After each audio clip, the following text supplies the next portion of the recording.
Fala galera, tudo certo? Aqui é o Gustavo Calete falando, eu sou professor e empreendedor contábil e eu tô aqui hoje para conversar sobre um assunto que é muito delicado, que muita gente, que sempre gera debate, sempre gera curiosidade, mas que ainda é um mistério para muito contador iniciante. Nós vamos falar hoje sobre honorários contábeis. Como é que funciona a precificação? Existe uma tabela? Não existe? O que o conselho pensa disso? O que os sindicatos pensam? Enfim. Bom, então assim, vamos responder algumas dessas perguntas. Existe uma tabela do Conselho Regional de Contabilidade? Não, não existe uma tabela de honorários do Conselho Regional de Contabilidade. Tá, Calete, mas eu não tenho nem como me basear, não tenho experiência na área. Como é que eu me baseio? Vamos lá. Existe uma tabela do SESCOM, Sindicato das Empresas e Serviços Contábeis, tá? Cada estado tem a sua, alguns estados já não atualizam ela há algum tempo. Mas, infelizmente, essa tabela é praticamente impraticável, tá? É bem isso mesmo. Ela tem valores bem altos para lançamento e que é possível para algumas empresas, ou dependendo de como tu já está colocado no mercado, tu conseguir equalizar por aquilo ali, mas é difícil que tu consiga pequenos e médios empresários para tua carteira de cliente usando a tabela do SESCOM, tá? SESCOM é um parceiro, assim, é um parceiro dos Conselhos Regionais de Contabilidade, então eles atuam também nesse sentido de tornar a classe mais forte. E é bom tu visitar o site do SESCOM do teu estado, né, do Conselho Regional de Contabilidade do teu estado, para pegar algumas dicas, ler o código de ética sobre isso. Mas assim, tá, galera, mas não me respondeu a pergunta como é que eu precifico o meu produto. Bom, gente, primeiro, nós somos toda vez que tu oferecer serviços contábeis, tu tem que te colocar como uma empresa, né? Mesmo que tu seja autônomo, mesmo que tu tente a carreira como autônomo, tu tem que te colocar como uma empresa. No sentido de que tu tem que saber os teus custos. E um custo que todo contador não enxerga, ou esquece de inserir nisso, é um custo muito teórico que a gente viu na faculdade e utiliza muito pouco, que é o custo de oportunidade. Porque vamos lá. Quando eu abri uma empresa de serviços contábeis, eu tinha algumas ofertas de emprego. Na verdade, eu fui atrás de emprego, recebi, tinha algumas vagas abertas, daí eu analisei, não. Eu tinha realmente uma oferta para mim. O cara me conhecia, queria que eu trabalhasse com ele. Outras, eu olhei vagas. Olha, eu sei fazer isso, tanto tempo de experiência, eu consigo trabalhar assim, assim, assim. E aí eu peguei, vamos supor, o salário que tem para auxiliar do departamento pessoal, que é o que eu era na carteira de trabalho quando eu estava nessa situação, era, lá sei eu, vou arredondar, 3 mil reais. Bom, 3 mil reais, 220 horas mês, 44 horas por semana, assim, assim, assado. Ok? Então, se eu tinha uma vaga que me pagasse isso, o meu custo de oportunidade tem que arrancar pelo menos esse valor hora. Por quê? Os nossos serviços, tu tem que lembrar que todo serviço contábil ele envolve técnica, ou seja, tu tem que saber aquilo, e isso aqui é cada vez... não pode ser esquecido, e talvez é isso aqui que vai trazer valor pro teu serviço, entende? Porque são técnica, para toda a precificação de serviços contábeis, tu precisa somar, tu precisa equalizar técnica necessária para aquilo, tempo desperdiçado para aquilo, despendido para aquilo, né? E custo de oportunidade, ou seja, o que tu está deixando de ganhar para fazer aquele serviço naquele momento, naquele prazo. Porque, gente, é normal. Se tu quer uma coisa muito boa e rápida, provavelmente tu vai pagar caro. É um triângulo que nunca se encaixa, entende? Pensa assim, se eu quero alguma coisa muito boa, se eu quero alguma coisa que seja muito boa e que me entregue rapidamente, provavelmente eu vou pagar caro. Pensa assim, fiz uma compra na internet, tem o frete expresso e tem o frete normal. Qual é o frete mais caro? Por quê? Porque tu vai virar prioridade, vai passar na frente de outras demandas, de gente que comprou antes de ti, mas que pagou pelo frete normal. Para o serviço contábil é a mesma coisa. E aí onde é que tu agrega valor? Bom, vamos lá. O fato de tu ter custo de oportunidade e custo para estar trabalhando... Ah, cara, se eu trabalho home office é mais barato. Ok. Mas a internet tu usa muito mais. Se tu trabalha de home office e tu usa das 8 ao meio-dia, da 1 às 18, né? Ou algo parecido com isso. Tu usa 44 horas semanais a internet para trabalho,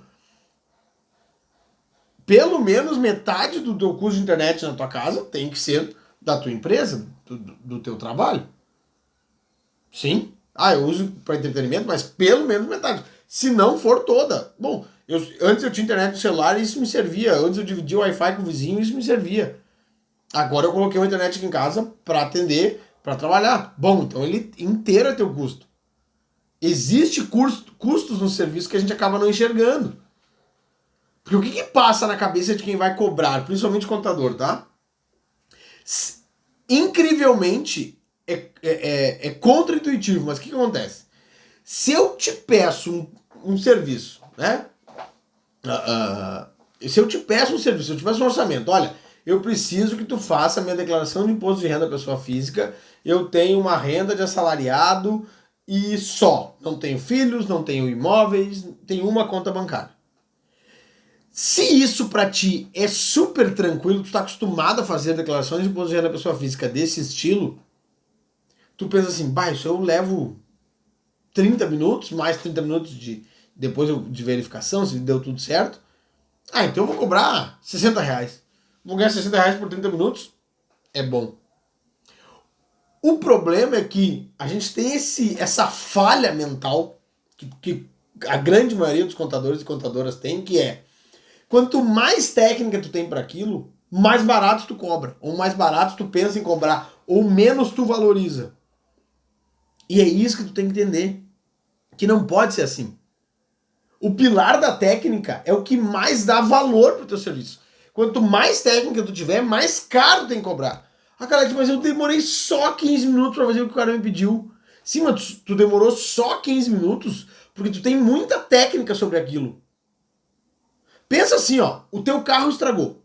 Eu não sei vocês, mas quando o meu carro estraga, agora em época de pandemia é um pouco diferente, mas mesmo assim, quando o meu carro estraga, a coisa mais difícil que eu tenho pra achar numa oficina mecânica é alguém que me entregue o carro em menos de 2 dias, em um dia, lá sei eu. Porque pra mim é complicado ficar sem carro. Eu não tenho filho, mas pra quem é pai de família, leva o filho na escola, volta, vai no mercado, tal hora tem que estar na creche de novo pra buscar.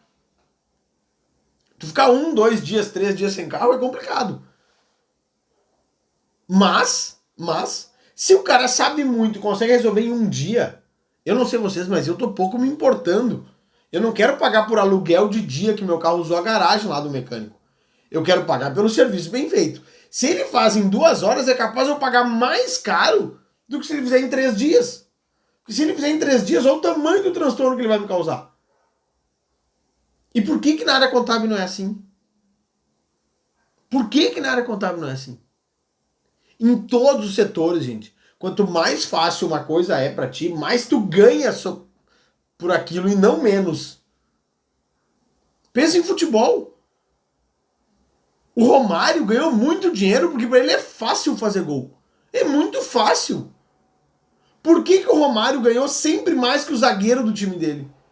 Porque para um zagueiro fazer gol, que é o objetivo final do futebol, é muito mais difícil do que pro Romário, que tinha uma técnica muito apurada. E o Romário jogava os mesmos 90 minutos do zagueiro, treinava os mesmos dias de treino do zagueiro. Tá entendendo, gente? O Romário tinha técnica o suficiente. Para ele era muito mais fácil fazer gol do que qualquer outro dentro do campo. Então ele ganhava mais. Se pra ti é muito fácil fazer algo, cobre mais. Por quê, gente? Se tu faz mais rápido, no mundo de hoje, velocidade é super importante. Então, a pessoa te pede orçamento, tu passa o orçamento, e no orçamento tu diz, a partir da aprovação, tantos dias úteis, tantas horas, tantos... E outra, tu quer pra hoje? Bom, pra hoje é tanto mais tanto.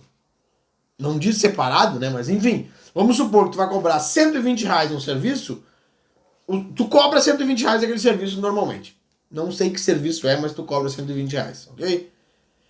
Se a pessoa te liga às 11 da manhã, pede aquele serviço e quer para as 3 da tarde, olha, eu consigo fazer, mas vai te custar R$ 170. Ah, bom, tu precisa para hoje, eu vou ter que largar toda a minha agenda, vou te encaixar, vou te priorizar e vou te entregar certo. Porque, gente, se tu tem mais técnica, tu consegue fazer mais rápido, errar menos. Errar menos. Porque assim como todo cliente, o teu cliente não quer ter que voltar a falar contigo sobre aquilo. Pediu a declaração de imposto de renda. Tu fez a declaração de imposto de renda. Aí, dá 20 dias ele te liga. Bah, Calete, cai na malha fina porque tu lançou errado lá a minha renda. Ah, que transtorno, cara. Tu tem que refazer aquilo que tu não cobrou pra refazer. Até porque foi erro teu, mas quando tu pensou no preço, tu não pensou que talvez teria, né? Tu nem acordou isso. Porque, inclusive, numa prestação de serviço para imposto de renda de pessoa física, e eu tô dando exemplo de pessoa física, gente, porque assim, ó, se tu é estudante de contábeis, provavelmente alguém já te procurou para fazer declaração de imposto de renda de pessoa física. E se alguém já te procurou, tu pensou nisso, pá, essa declaração leva 10 minutos, vou cobrar R$ 50. Gente, R$ 50, entra no mercado hoje e tenta comprar algo com R$ 50. Pega o custo da tua faculdade e divide pelo valor hora, né? Pega lá quanto tu paga por cadeira ou por semestre, quantas horas tu estuda por mês e divide para ver qual é o custo de tu saber fazer uma declaração de imposto de renda, para tu saber consultar no ECAC qual é a situação daquela pessoa física, para tu saber criar uma senha no ECAC, o que precisa. Então tu tem que entender que técnica vale dinheiro. Se vale, tu tem que transformar. Segunda coisa, quanto tempo aquilo leva, porque daí sim, aí tu tem que ter um valor estimado para tua técnica, do tipo, quanto é a minha hora técnica, quanto é o meu serviço técnico, ou tu elenca alguns serviços, alguns produtos que tu sabe fazer e bota preço. Ah, esse aqui é mais complicado, esse é mais chato, esse tem mais chance de erro, esse tem mais chance, porque de erro, gente, assim, ó, não é que tu vai fazer pensando que vai dar errado, tá? Não é, mas tipo assim, eu tenho clientes que todo ano chegam para mim para fazer a declaração de imposto de pessoa física e não tem os 3 comprovantes que ele precisa. Eu sei que ele tem 3 rendas, eu sei. Mas ele não sabe pegar, o filho pegou, foi embora, o endereço que a empresa, que a aposentadoria manda não consegue acessar site, enfim. Então eu sei que aquela declaração, todo ano, eu vou fazer a declaração com os números ali, vou copiar do ano passado, às vezes, vai entrar em malha, eu vou ter que ficar consultando. Quando entrar em malha, eu vou ter o valor certo que é na Receita Federal, vou retificar e vou enviar para ele de novo. Esse é um trabalho bem diferente do que alguém chega para mim com todas as suas rendas comprovadas, com todas as suas contas bancárias, com todos, e eu faço a declaração. Nessa declaração que a pessoa chega com todos os documentos, eu não embuto o preço de ter que ficar consultando 10 vezes depois para ver quando o canal malha fina e a retificação. Tá, mas se der a retificação, bom, se der a retificação, eu cobro separado. Olha, eu cobrei pelo serviço assim, assim, assim. Não fui eu que errei. Tu não me trouxe tudo. Ou a Receita Federal descobriu isso, isso, aquilo que não tá batendo contigo. Ah, tá. Bom, então tá. O valor da retificação é esse, é esse, é esse. E para preço de honorário de uma empresa, vou assumir a empresa, né? Vou assumir a contabilidade daquela empresa. Vou fazer folha, fiscal, contábil e o societário, esse acho que não vai no honorário mensal, acho que não vale a pena nem para o cliente nem para o contador. Para esse cara, tu tem que analisar risco fiscal. Aquela empresa, ela me traz qual risco fiscal? Porque assim, ó, vamos pensar. Se é uma empresa do Simples Nacional que não tem inscrição estadual, ela é uma prestadora de serviços do Simples Nacional, provavelmente mensalmente ela terá a declaração do Simples para fazer, o PGDAS, e talvez uma declaração de SS lá da prefeitura do endereço do cliente, ok? Atrasar o PGDAS dá uma multa de R$50. Atrasar o SS lá, não entregar na data, dá uma multa de quanto? Eu conheço prefeituras que tem multa de R$33 e conheço prefeituras que tem multa de 230 desse ISS. Então tem que entender, olha, é o ISS daquela prefeitura tal, a multa é, vou arredondar, R$100. Então eu tenho R$100 de multa de ISS, de risco fiscal de ISS, R$50 de PGDAS. Ah, Caleste, de novo tá pensando em errar. Gente, se tu é um profissional sério, uma profissional séria, tu vai assumir o risco e tu tem que imaginar que por milhares de motivos tu pode esquecer, tu pode entregar atrasado a declaração. Tomara que isso nunca aconteça, tomara que tu tenha organização suficiente para nunca pagar R$1 de multa. Mas a pessoa, o empresário, tem que entender que ter uma empresa que tem um risco fiscal de uma PGDAS e um ISS é bem diferente de uma mesma empresa do Simples Nacional, que é uma indústria e serviços, ou seja, ela tem inscrição estadual, ela tem inscrição municipal para prestação de serviço, então tu vai ter que entregar PGDAS, ISS. Aqui no Rio Grande do Sul, em vários estados, tem um programa de nota fiscal gaúcha ou algum programa de CPFs na nota fiscal, é outra entrega. Tem a declaração de... como é que é o nome? Distribuição tributária do Simples Nacional. Se tem inscrição estadual, provavelmente vai ter. Então, o leque aumenta, o trabalho aumenta e o risco aumenta. Então, aqui tem técnica para tudo isso. Olha, eu preciso de ter técnica para 4 itens, não para 2. E esses 2 itens são bem mais complicados que os 2 primeiros. Eu preciso ter tempo para fazer isso aqui. Então, não é o mesmo honorário. Sim. E ainda tem a responsabilidade de que, se der multa, se eu esquecer da tua empresa por um mês, eu vou gastar R$1.000, não 150. Então o honorário é isso. E eu acho bom, aí uma dica, o meu tempo de dono de empresa de serviço contábil, eu tenho um preço mínimo. Por quê? Porque isso tem a ver com o meu ponto de equilíbrio, né? Eu não... por menor que seja a empresa, por menos que ela me dê trabalho, se é minha responsabilidade, eu tenho que receber pelo menos, e aí eu uso um valor tantos por cento do salário mínimo. É um valor muito usado, não está em lugar nenhum que deva ser assim, tá, gente? Mas é muito utilizado pelo mercado contábil, tu utilizar percentual do salário mínimo, pelo menos para ter uma base. Olha, se a tua empresa fosse só isso, sem funcionários, ou com uma conta bancária, 2, seria isso, né? Cria um pacote mínimo. Olha, cara, se tu não atingir, tudo bem, mas eu não posso cobrar menos que isso. Cria um pacote mínimo. Até pro teu ponto de equilíbrio, para tu buscar, tá pensando em abrir uma empresa de serviço contábil? Bom, meu ponto de equilíbrio e dentro do ponto de equilíbrio tem que estar o teu salário profissional. Lembra lá do custo de oportunidade. Tu não pode deixar fora o teu salário. Tu tem que comer. O meu ponto de equilíbrio é R$1.100, porque eu pago aluguel, cartão de visita, internet, sistema com 1.100, ou nem aluguel, faço em casa. Com R$1.100 eu pago sistema, internet e meus cartões de visita ali. Tá aí, tu vai ver do quê? Lembra, todo sócio que trabalha na empresa merece ter prolabore. Não tô falando exatamente do valor que tu vai recolher de INSS, isso é outra história, mas tu tem que ter uma retirada mensal. Então assim, se custa 1.100 para pagar o meu sistema, a minha internet, o meu telefone, mais 5.000 de salário eu quero. Bom, então, meu ponto de equilíbrio são, lá sei eu, R$7.000. R$7.000. E aí tu tem que entender, eu tenho capacidade para atender 30 clientes sozinho. Beleza, 30 clientes sozinho. Se eu tenho capacidade para atender 30 clientes sozinho, eu tenho que ganhar dinheiro com esses 30. Então eu tenho que chegar no ponto de equilíbrio com bem menos que 30. Chego no meu ponto de equilíbrio. Então tá, meu ponto de equilíbrio é 7.000, meu honorário menor vai ser R$400, R$500, R$300. Cuida muito isso, mas né, talvez tenta fazer uma pesquisa de mercado na volta de onde tu tá. E aí sim, bom, se eu tiver tantos clientes, eu chego no meu ponto de equilíbrio. É a tua primeira meta. Buscou.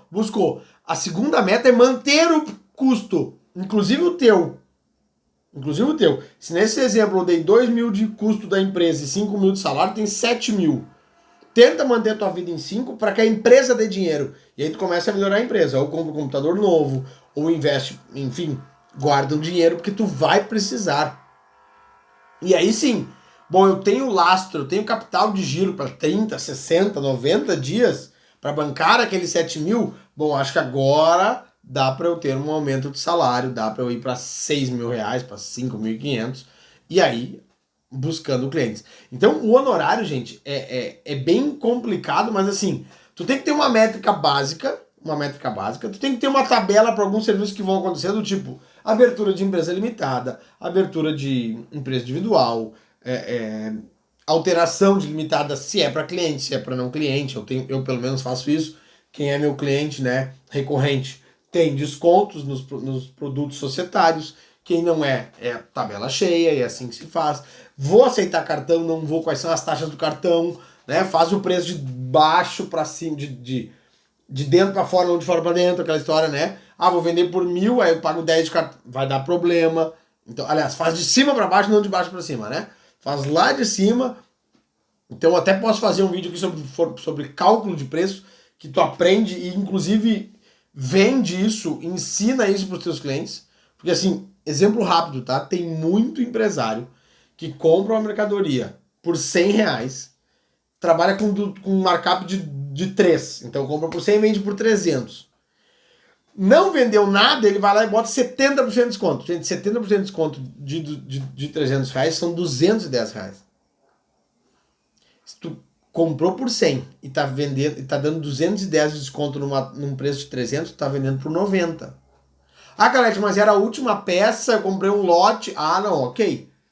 Agora, eu já vi loja de shopping falir, porque não tinha ideia de como formou o preço. Tipo, tinha uma tabela na cabeça, que era o custo vezes 3, isso ia pagar todos. Entrava na promoção, botava a loja toda nesse mix, dava problema. Quanto mais liquidação fazia, é incrível, né? Mas quanto mais vende, menos ganha. Mais perde. É bem nessa. Quanto mais vende, mais perde.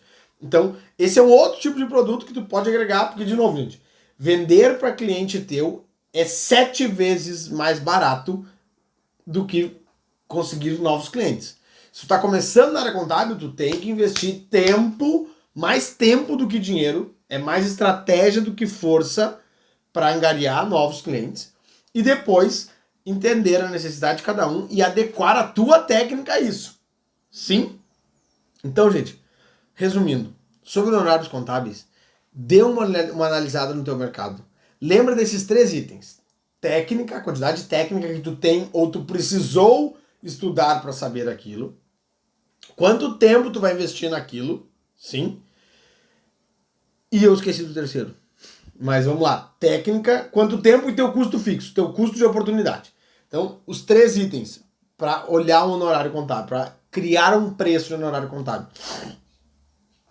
Técnica, tempo investido naquilo ali, quanto tempo tu vai levar para investir naquilo ali, e o custo de oportunidade. Quanto eu ganharia se eu não estivesse fazendo isso aqui? Se eu tivesse uma carteira assinada, quanto eu ganharia? Porque é isso que o pessoal tem que pensar. É isso que tu tem que colocar na cabeça. Qual é o meu custo de oportunidade? Quanto tempo eu levo para aquilo? Quanto eu vou deixar de ganhar com as minhas coisas de agora, né? E quanta técnica eu preciso. E outra dica. Se tu vai formar preço sobre honorários contábeis, eu acho importante, se tu já tem uma equipe ou não, mas tu tem que ter, quem já tem uma equipe, quem já tem um escritório contábil formado, ou pelo menos tu e mais um sócio, pensa que ter 1 hora de conversa por mês, uma reunião para apresentar número ou para conversar sobre opções tributárias e tal, é um atendimento que não é comum, não é normal. Então vamos lá. Se tu tem um preço mínimo de 400 reais para qualquer empresa, né? Se o cara quer, olha, nesse pacote eu te ofereço isso, isso, isso. Se tu quiser 1 hora, 2 horas comigo por mês, eu te cobro mais 120 reais no horário e todo mês a gente marca uma reunião, conversa, enfim. Ah, Calete, isso não se encaixa com meus clientes. Beleza, mas pensa nisso.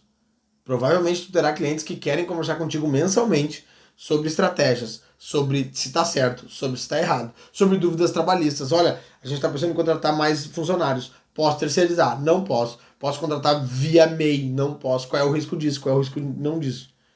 Porque uma conversa de telefone e 1 hora dedicada, hoje não pode, atualmente não presencial, mas pelo menos online, dedicada para aquilo, sem interferência nenhuma, é muito tempo. E pode fazer muito negócio deslanchar.